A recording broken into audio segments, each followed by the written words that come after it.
Hello, ladies and gentlemen, and welcome back to the 7th Esports World Championship for League of Legends. My name is Reed Rapid Melton, of course, joining me tonight. Ms. Kennard, what do you have to say about tonight's games? It's been an incredible series. It's been. We are now having our second best of 3 with actual 3 games. We've only seen most of these games go to 2 matches, so this is a bit of excitement for the crowd as well. Yeah, if you got to get your money's worth, 3 games in both our 3rd and 4th game setting, and man, here we go. We got to have a final game. What better way to kick things off than with picks and bans? So really excited to get this game started. China versus Korea, and here we go, coming into picks and bans for game number 3.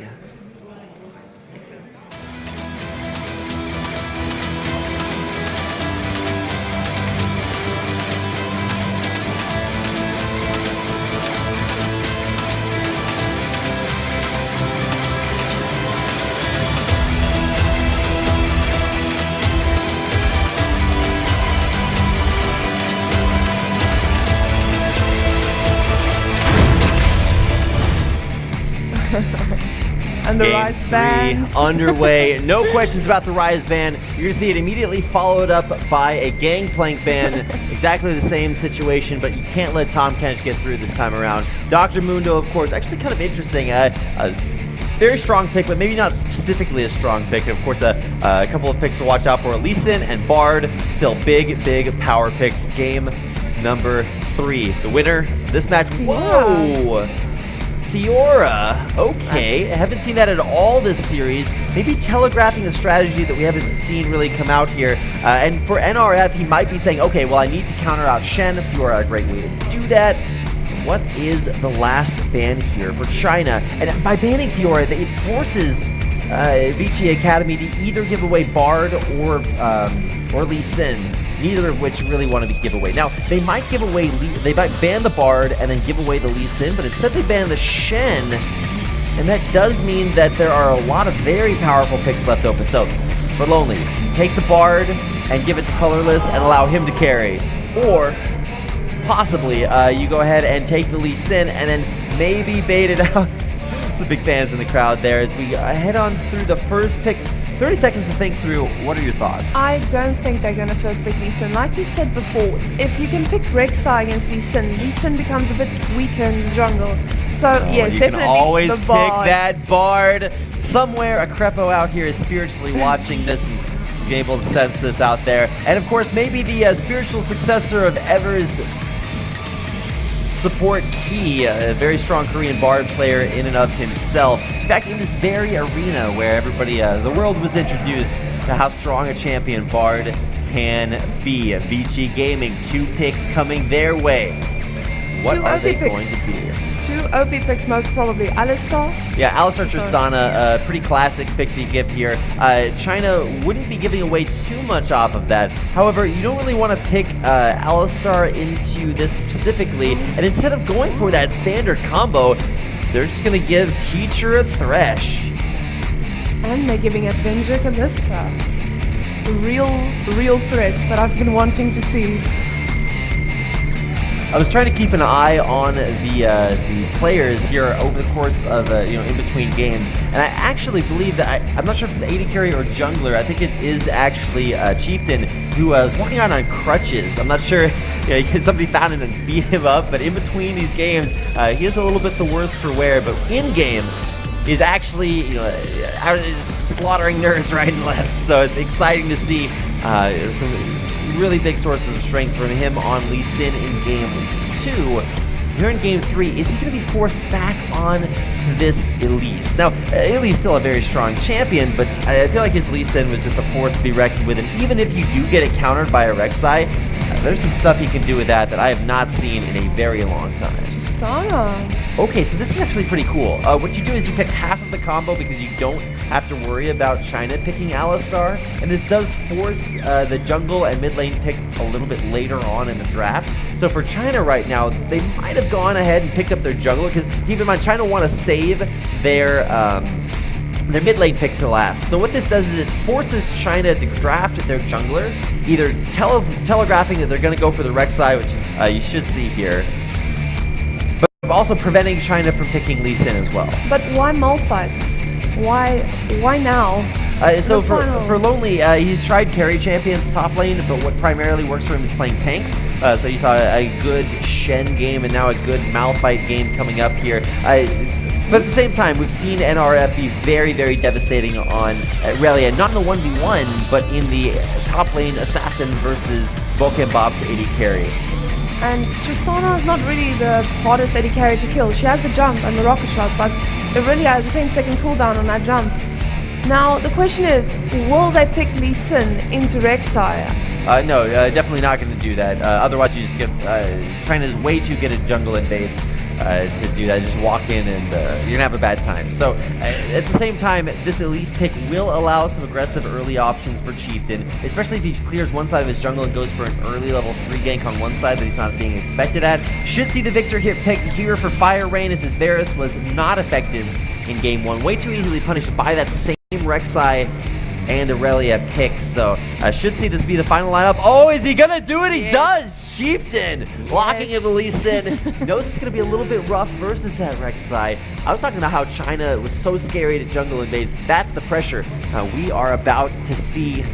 Even last pick, what's it gonna be? Twisted Fate, super good when your lanes have lockdown as well. We've seen a tendency to pick up the Kassadin as well, but switching between that and Alessandra, we haven't seen him play that at all this series. That is just cast bait. That is definitely cast bait. I don't know about that. No, but the Victor damage output last game was immense. It was not as high as the Lucian. Lucian had the most damage in the game, but Victor's second, and it was devastating in team fights, especially that stun.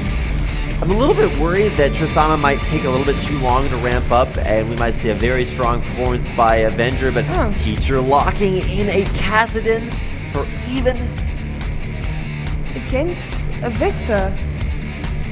I think the idea is with the Shen ban and the Lulu ban, that makes Bob a lot more vulnerable. So you go for more assassins to kill him off now that he doesn't have that Tahm Kench, and actually kind of interesting to see not... Tahm Kench? He was not even banned. No, he was not. And so, well, the reason that you don't see Tahm Kench here is because of the Bard bait. Colorless is super good on Bards. They're like, hey, we're going to give you your best champion. Why don't you go ahead and pick Bard? Well, that kind of clouded their mind and said, well, we don't want to go for Tahm Kench this time around. Maybe it's specific to their Game 2 team composition. And as good a champion as Tahm Kench is, let's just be real, Colorless's Bard is ridiculous. But that's going to do it for champion picks and bans here for our final game of IESF 2015, the 7th Esports World Championship. We're about to decide the victors. So let's go ahead and get into game.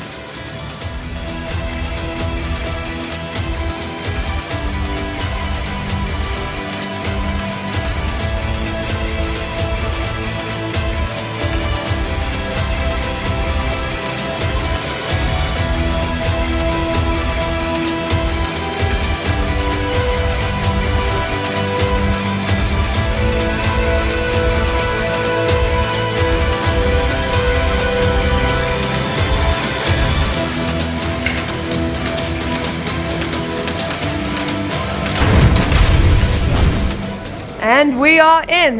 Welcome, ladies and gentlemen, to the final game. Game number 3 in our best of 3 grand finals here for League of Legends at IESF Korea. Tying the series at 1-1.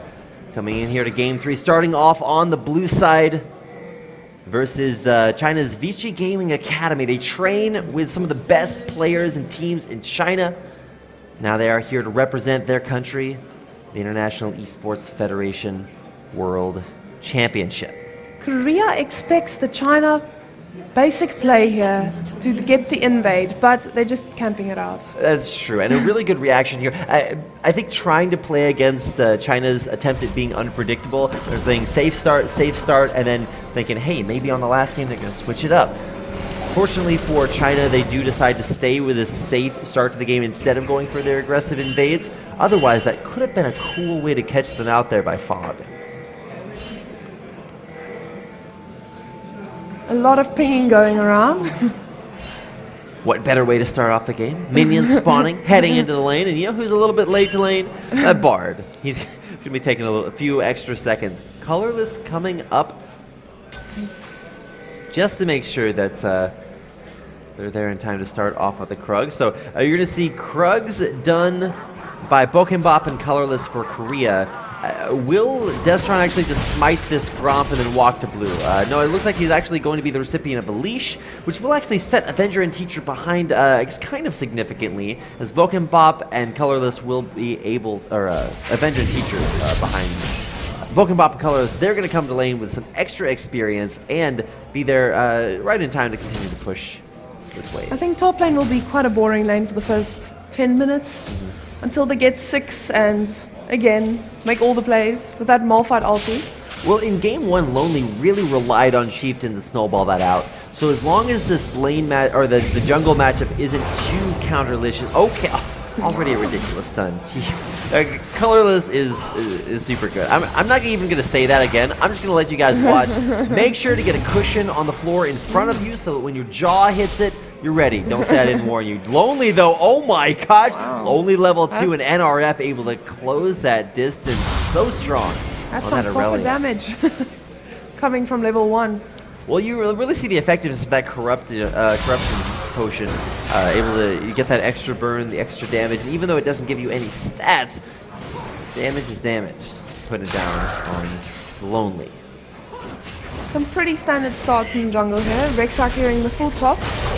Might be seeing him going top right after. As you said, they like focusing top. They like to get it snowballing because then you can leave them on their island to do what they want. Right, and the name of the game here from Korea is Roam. The Bard Roam. The Lee Sin ganks early game are what has helped Korea so many times this tournament.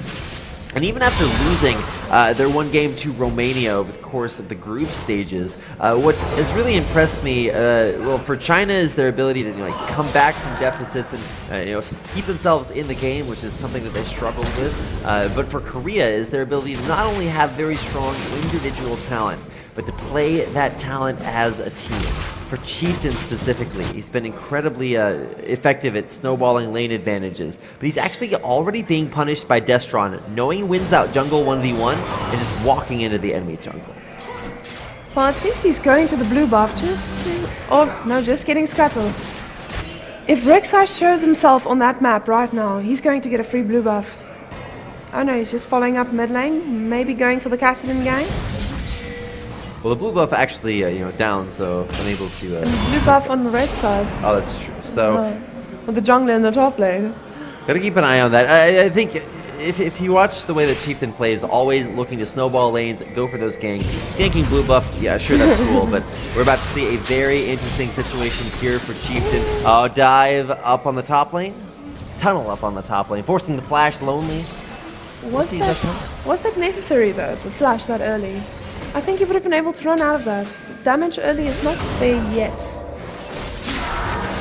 Teacher gonna land that grab onto Colorless, who tunnels himself away.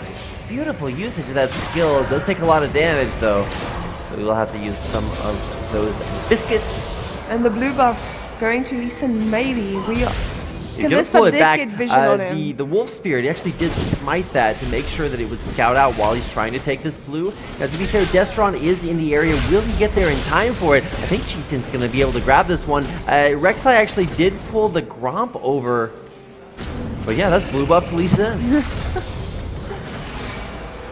Now we're gonna Lee Sin moving bot lane, trying to avoid the Oh, there's the flash, the play. Colorless gets pulled out of his own tunnel. He's gonna go ahead and go backwards, baiting it in there. Colorless dead. Teacher almost dead there as well. Last auto attack there. Chieftain able to take him down. Bokenbop very, very strong. A lot of damage there. Coming in, Fire Rain roaming down. The flash away. There's the rocket jump in. Bokenbop gets one. He's gonna look for a second. Flashing back away. There's a reset. Even will die there. A double kill for Fire Rain and a 4-for-2 exchange for Korea. Last game we talked about Bokenbop just going in and thinking he's melee. He's still doing that, but he's doing it well. Yeah, that time around, totally okay to go in there. Even if he knew he was gonna die already, he knew his team had more than enough follow-up there. Off to a very strong start, and this is really going to start not only Fire Rain going.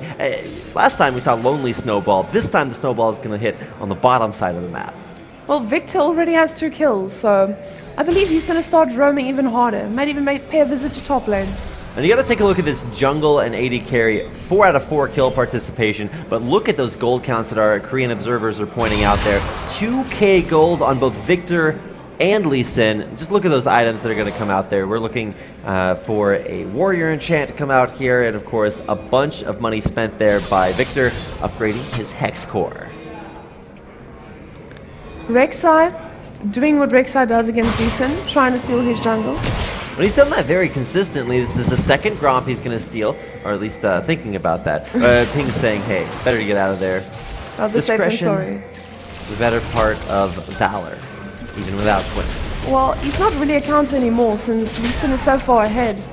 This is how you play Lee Sin against the Rek'Sai. Yeah, exactly. You try, even if you wind up giving up your jungle, just go to the lane. That's where the power is at. And even if Destron had been, effective in his, I have to say, a counter gank bottom lane, still the roam from Fire Rain was right on time to get down there and turn that gank situation around. This is incredibly well played here, and Fire Rain is going to get a blue buff. That wave clear off of the Hex Core upgrade, absolutely insane with blue buff. Now, of course, once again, gives you extra ability power here in the preseason pack, so... Well, we see NRF out-farming Malphite slightly. Lonely is a tank, we know that. But don't get Aurelia farmed. Once she jumps in... we've seen him on Aurelia. We should be scared, or at least Korea should be scared. So Lonely, before he changed his title, it actually used to be known as Unfair, I think, before he renamed that. So wanting to play champions that may make things unfair. When it comes to hard engages, it doesn't get more unfair than Malphite. It's just going to slam through your entire team, hit the back line with a knockup. It's able to hit that, so big question mark to talk about maybe during this. Bardol tempering the fate of Avenger. Immediate stun there, actually not able to land there. So much damage down, Bob in for the 5th kill for Korea. Again, letting them have Lee Sin. Forget that Lee Sin, it's the Bard, man. Oh my gosh. Okay, and yes. Of course, you don't want to forget Lee Sin. Chieftain, 5 out of 5 kill participation. Colorless there. Bardol, sure he missed the stun with it. Okay, we're just going to overlook that. Chieftain coming in to follow up for, the kill, but oh my goodness. After all these games, I believe the worst thing would be, some damage. Tunnel through the wall there, Colorless the one, taking up a couple of turret shots there, super low there, but they're going for it. Fire Rain will dive, a Chieftain on the cleanup, a shutdown, but the kills continuing to come Korea's way. Colorless almost died. He took 3 turret shots in a row. Fire Rain still did die, but a 2-for-1, hey, it didn't work out. Such a great trade. At this stage in the game, yes. You're getting your Victor overly fed, your Lee Sin overly fed. Lonely though, still in a little bit of a rough spot. If he's going to go for that fight, he should have ulted earlier. Saves his ult, stays alive, but is forced to recall back to He's base. waiting for Lee Sin to join him here. Lonely definitely living up to his name this game. He is all alone up on the top side. He does have teleport, and he'll be able to use that to get back in the lane. And that might actually... Okay, so instead of going back to the base and teleporting in there to help out Chieftain, he's going to stay low, staying up with that corruption potion, and wait. Okay, actually, at least not going to go up there. Thought that would have been a good gank opportunity, but instead it's actually Chieftain that's going to go back to base to finish his warrior enchant. Chieftain is getting way too strong at this stage. I mean, at 10 minutes, having built already all that, he's going to make Catherine cry. Bottom lane, there's the gank coming in. Bob jumping backwards. He's got Colorless there in there with the slows on the teacher. Colorless, man, he's got those auto attacks. Tempered Fate, oh, and the perfect lantern to counter that all out. It's just showing us why he picked Thresh. I'm waiting for one of those hooks. Teacher, like you said earlier, is the main champion that he's played this tournament has been Alistar in there with the Tristana combo, just as a team fight kind of a team composition pick. But his main 2 champions are Bard and Thresh. Stun against the wall there. Teacher forced to be pulled back in, thrown actually back in as well. And there's the Flash Force out there. Double teleports onto the bottom lane. It's about to get busy. Chieftain able to come in there with 1 kill. Very, very low. Destron able to take him out. But here comes BG Gaming Academy. Got a lot of members here. Fire Rain able to turn that one around. Look at the gravity field. It's crazy. Korea coming out with their 10th kill. Double kill for Malphite. Korea's got some teleports of their own. Did you see that Victor damage? As soon as he blew that ult, okay, they were kind of melting already, but that just put the cherry on top. Also the gravity field for a double stun there in there as well. Colorless layering another cosmic binding. Oh my goodness, Korea just fighting their hearts out. They lost game number 1, and in the face of what could have been a morale breaker, powered through game number 2 off of a Lee Sin pick. And Chieftain not disappointing here either. 9 out of 10 kill participation. Of course, Korea just grouping together as a team. Instantly, as soon as that engage happened, as soon as Colorless, all it took was a cosmic binding on the support against the wall. Instantly, 2 teleports from VG Gaming, a teleport coming in from Korea, second teleport even there as well. Bokenbop actually with a lot of damage. I'm not sure if he could have turned that into a kill, but very carefully must you play this mid lane. I think he learned his lesson from last fight. He jumped in again, died fast. Maybe he's trying the ranged tactic for now. Even now playing actually pretty scared with the Rift Walk backwards, and Korea willing to push a little bit of their advantages to try to limit the ward coverage and put out some coverage of their own around Dragon. Looks like they're going to siege mid. Yes, with that Tristana chunking towers. Tower is pretty free. Second turret of the game goes to Korea, 2-0 in their turret score. Colorless walking forward doesn't even care. He knows he's got the backup. Hashtag Bard things a Bard does. Walking forward without his team, with his team. Doesn't matter, he is in there. And of course on this Dragon, capitalizing on all the ward coverage that Korea was able to achieve. Dragon down to half health and not contested at all by China. This is unlike China, but they are far behind at this stage. I think this has to be the biggest upset for China, because this game is the nation China's most important game. As I've said before, if China loses this, Serbia takes the World Cup, or the World Championship Cup, yes. And if they win this, this will mean a win for them as the world champions of all the games, all the points calculated. Yeah. They if China really wins, need this. China wins. If Korea wins, then Serbia wins. You guys can keep up with that, of course, based on the point system. We'll explain that a little bit more later on, but let's just say China wants to win this game to take home the World Championship. As a nation, definitely. Absolutely. Of course, losing these early objectives, not quite a strong start, as strong a start as we saw from China in game 1. So let's take a look at kind of the macro picture here. What's working well for Korea? Well, the mid lane roam, Fire Rain on top of that. Chieftain, as good as ever on that Lee Sin. We talked about his high kill participation. And Lonely, even though he has been lonely, his teleport wanted to make some friends, and he has done that impeccably. Able to get down in the bottom lane exactly when he was needed.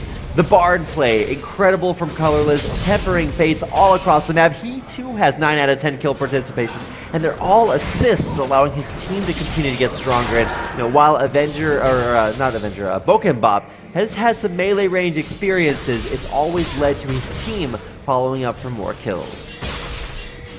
Are we going to see Colorless and Chieftain in the future, in the Pro League?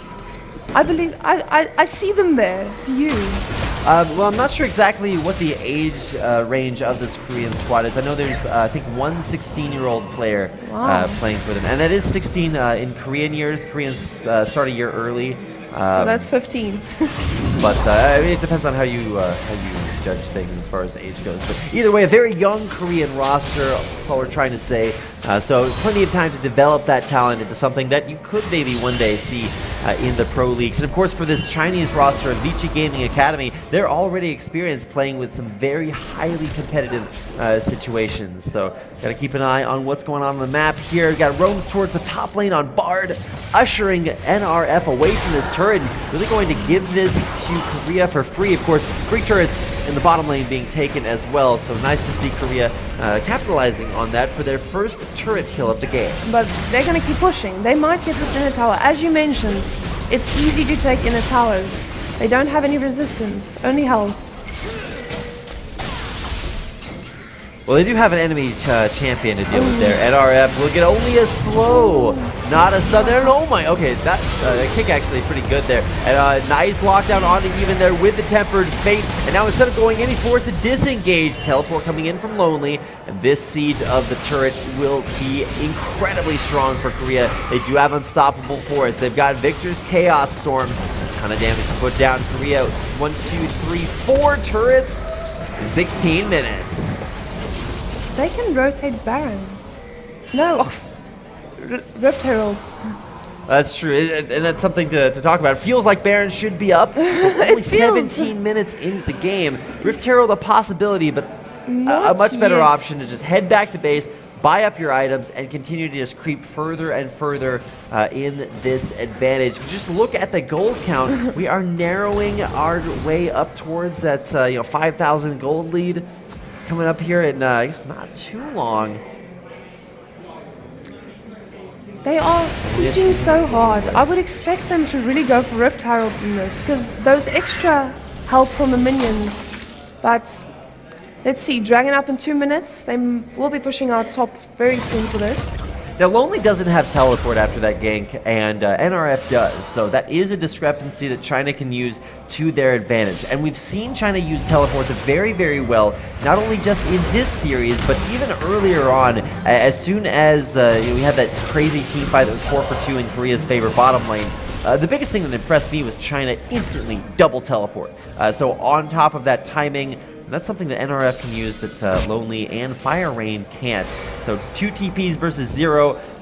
Vici Gaming Academy should know how to press that advantage and use their extra map mobility to come back in the game. Bob just overextending a tiny bit. Ballista, no, they're not pursuing it. They were moving top lane, but they are again. A little bit indecisive here. Kick back there. Destron in a lot of trouble. Fire Rain takes him down. Yet again. Rek'Sai getting countered in the jungle. Over and over again. He's just getting fought because he thinks he's Rek'Sai versus Lee Sin normal. I mean, he's got the counter matchup, right? We talked about that earlier and how effective it was, and effective also this push coming in from Korea. Damage down from that Tristana. Teleports on the turret. No, it's going to get canceled. The turret dead. The Tempered Fate will come in, forced to flash out from Avenger. He's able to, speaking of Fate, use that Fate's call to save his support, but aggressive plays all over from Korea, and every single one of them pays off. Korea rotating downwards to Dragon. Most likely. But Aurelia going top without teleport, but she has to push out that wave. This means they will not contest this Dragon coming up. We talked about the 2 teleport advantage. Now it's only 1 TP from even. He is in the mid lane in range of this Dragon Chieftain, starting it up. And Vici Gaming Academy kind of questioning every move that they make. They don't know whether or not they need Aurelia down with a team, so they send her split pushing and she can't teleport to join. Even does have teleport, could have TP'd in after split pushing bottom lane, but he was already mid and didn't have anywhere to teleport to. And that's another Dragon here for Korea, only the second one, not incredibly important. And of course for China, they didn't have NRF to join the fight, but they will have him to take down that outer turret up top. Tristana just split pushing. Just Tristana things. They seem to want to push mid, but I think China is so far on the back foot right now. They are just waiting for Korea to make a mistake. But we've seen Korea. Do they make mistakes? Huge ones. They can lose games. I was going to say, yes. Yes, they actually do make a lot of mistakes. Earlier, of course, we're going to keep bringing up Romania as an example. But even just in game number 1, the other game that they've lost in this IESF tournament, I think the biggest hallmark of that defeat was a lack of carry from the carries. But this time around, Fire Rain has shown not only that he can kill champions in his own lane, but that he has impeccable roam timing to help out his team exactly when they need it. And teleports, both of them coming up for Korea again, will allow them to do just that even more quickly. Cassidy not having the impact that I thought. I was a bit skeptical about the pick against the Victor, but Well, the idea was in picking bans after game 2 is to say, hey, we're going to make Bokenbop a whole lot more vulnerable, taking away the protection support, and then play assassins into it and just kill him for being as aggressive as he was in game. But they should have known with Bard. He's the protection support. Well, the other thing is, I think the protection support probably looks like Lulu or Tom Kench. Both of which were prevented. The big thing to see about this game is that it's not even though maybe they want to focus Bokenbop and take him out, Bard and Lee Sin, you knew those picks were going to be strong yesterday, and you just let them through as power picks for Korea, taking down their 6th and final outer turret, just using both of those picks specifically incredibly well. We have all the TPs up right now, so no team has that advantage at the moment, but Korea has just been using it way better. Let's see if Bard can get a stun off. Tunneling in, there's a flash force out again! Colorless is ult, like you hit the R button and somebody loses their flash. Incredibly well played. Is this a Baron? No, just a base. Yep, and we need to make sure to scan every place for those wards. Clearing out the Baron area, at least itself. Now Korea in control of that part of the map. Chieftain looks to go in there, damage onto Teacher, and just calculating this over and over again. Not really looking to commit for kills, but saying, hey, we can ult for a flash. We can follow up with Lee Sin pressure in the mid lane for an ultimate used there by Avenger defensively. And now rotating through the bottom jungle for a blue buff. Gonna give that to Fire Rain. Different builds here for Fire Rain with the Lich Bane, by the way. Just looking for that upfront first. Yeah, instead of Death Cap, which is the usual second item that he goes. Yes, he went his last game as well, but he's been able to get to very close range, so I can understand his thought process here. Well, the whole team has been playing melee, so you gotta give that to them. Okay, so a couple of ideas here for the Chinese team. They do have an Aurelia that is actually pretty strong. You can see building more aggressively into a Starax gauge instead of any armor aside from that cloth armor. So instead of seeing a Randuin's or another defensive item like a Spirit Visage, just going for more damage. And I guess it's a good play for NRF because it will allow him to possibly like one-shot Colorless if he overextends himself. Put a lot of pressure on Fire Rain too. But I think the big pressure is going to be on now that the Academy AD and AP carries, even, like you said, less effective than you expected. Effective than expected. And Avenger, Callista not with a strong performance this tournament, or at least this grand finals. Game 1 didn't work out for Bokenbop. Game 3 rather, not really working out for Avenger. She's got some decent items. She has a lot of damage output, but against a team with all in and destroying with one shot, she's not going to make it through. We are seeing some pressure in the mid lane, but both teams playing it fairly safe. Probably waiting for the movement speed buff from the next dragon. Right, Dragon number 3 is going to be very strong for Korea. And so recalling back to base, maybe something they want to look to do. But instead of recalling, they're just going to go ahead, push out as far as they can, and then make a rotation for one objective or another. This time around, it's red buff, and they are going to put that on Bokenbop. He is so strong. 2.5 items completed, and even though he's forced to jump backwards, how did that binding land? Okay, another Fate's Call used by Avenger, consistently forced to use them to save it. Oh, Avenger this time, he's gonna get caught. There's a perfect Cosmic Binding against the wall, binds him even though he goes all the way over, taking that Dark Passage, and has Chieftain overextended, has Bokenbop overextended. Bokenbop in a little bit of a rough spot, gets followed there by the Q. So close to death, but Bokenbop survives. Destron not so lucky. Chieftain there to take him out, and Korea find a 2-for-0 exchange. Going in there onto Avenger, lonely hitting the go button. Bokenbop so close to death, and now he's getting kills. What is going on here? This is amazing. Bokenbop just getting caught out so easily, but escaping. It was it's so like he close. forgot that he didn't have the Shen and Tom Kench from last game. He's like, all right, guys, save me. Oh, wait, I don't have anything. Flash, Summoner Heal, Rocket Jump, all of it used, just barely survive. able to make them pay even. He was gonna try to make the big play, but Lonely on a killing spree. We spoke about the Chinese tilt. Once they are behind, they struggle to climb back in. But Korea has just shown that they can play from behind, they can play from ahead, like most teams. But this is the one edge they have over China right now. Wow, what a position to find yourselves in as China winning game 1, having maybe the confidence shaken a little bit in game 2. And even though their draft phase had some very calculated changes to it, game 3, you still look at the team comp and Chieftain, oh my gosh, that blade surge. NRF's still in a lot of trouble there. So much damage. Volcam Bop in there with the 4th kill of the game. Wow, okay, so Korea is starting to snowball a little bit out of control. China with without answers for a lot of it. NRF way too overextended there, and now Korea looking to push forward.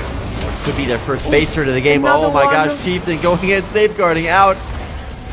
So much damage. Forcing even back to base. Base turret down. Inhibitor rather. Mini Nexus. Inhibitor will fall. Korea crushes that out. 16-5 the current score. Korea might not be done yet, ever, or even rather jumping in. There's a Venture dead. Boken Bob jumping all over everywhere. It's a double kill. Nexus turrets under fire. Korea poised to take the championship for League of Legends. 1-1 tie, but Chieftain just going for it. He's looking for some style points while the rest of Korea, champions of their Net Cafe League, representing their country. League of Legends still strong in Korea. They will take down the Nexus, and Korea are your League of Legends world champions. Incredibly strong play there, able to come back from game 1 loss. Bard, Lee Sin, incredible power picks. I have no more words for how strong Korea plays. Why did they let this through? Why did they allow him to get Lee Sin and Bard? It's just, they should have thought about this. This is a huge mistake. Yeah, lots of mistakes on both sides, but ultimately a lot of talent here. Korea very strong, and congratulations to them for picking up their win here in the grand finals. What a game. Let's go ahead and talk about some of these match results. You can see the Chinese team there on your screen there. Nothing to be ashamed of here. A semi-final finish in both StarCraft and League of Legends. But with that Korean win, I believe Serbia will actually be your champions. Of course, let's go ahead and check things out there. In the 3rd place match earlier today, we saw Serbia take a 2-1 win over Switzerland. And in 3 out of 3 game fashion, the finals did not disappoint. Korea with a very narrow 2-1 win over China to secure themselves 1st place in League of Legends. And now the final results for League of Legends. Korea in 1st place, China in 2nd, and Serbia are your 3rd place League of Legends team for the 7th Esports World Championship here in Seoul, South Korea at IESF. What a day it's been for League of Legends. And now, the final breakdown on points. You can see the ranking distribution up above, but all we care about is what's below. Serbia winning 1st place at IESF. Korea in 2nd with 132 points, and China in 3rd with 113. What a points distribution. What a time to be at IESF. Serbia winning their 1st International Esports Championship ever. It's been amazing. It's been amazing. They've had strong showings in all the games, and now they are the world champions. Absolutely incredible, and what a time to be here at IESF. If you've been here, you've witnessed IESF history, and it's been incredible to be a part of. So we do want to thank everyone for coming out here and witnessing this IESF history, and of course, if you've been watching at home, thank you so much for being a part of this. We're going to see the Korean team come out here up on stage, and of course, immediately following this, we will end the broadcast and have an ending ceremony here up on stage, so do want to make sure to mention that. Let's go ahead and close things out for League of Legends coverage. Thank you so much for watching the League of Legends coverage here at the 7th Esports World Championship. Stick around, we'll have the closing ceremony coming up in a minute.